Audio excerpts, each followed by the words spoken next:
سست لڑکی۔ ایک دفعہ کا ذکر ہے کہ ایک لڑکی تھی جس کا نام میری تھا۔ وہ بہت سست تھی۔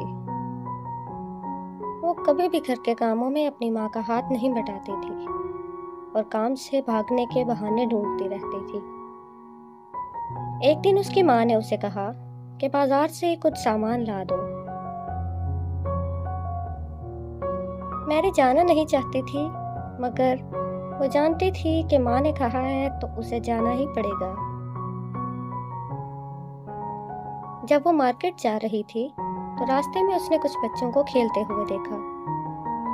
میری ان بچوں کو کھیلتے ہوئے دیکھنے میں اتنی مگن ہو گئی کہ اسے وقت کا اندازہ ہی نہیں ہوا اور وہ یہ بھی بھول گئی کہ اس کو سامان لے کر گھر پہنچنا ہے۔ اس کو اتنی دیر ہو چکی تھی کہ اسے خالی ہاتھ ہی گھر واپس جانا پڑا۔ میری کی ماں نے جب اس کو خالی ہاتھ گھر آتے دیکھا تو اس نے اسے بہت ڈانٹا۔ اس نے کہا کہ میری، تم ایک بہت سست لڑکی ہو اور تم کسی کام کی نہیں ہو۔ میری اس بات پر بہت اپسیٹ ہو گئی۔ وہ اپنے کمرے میں گئی اور رونے لگی، مگر اگلی صبح وہ بہت پرجوش تھی۔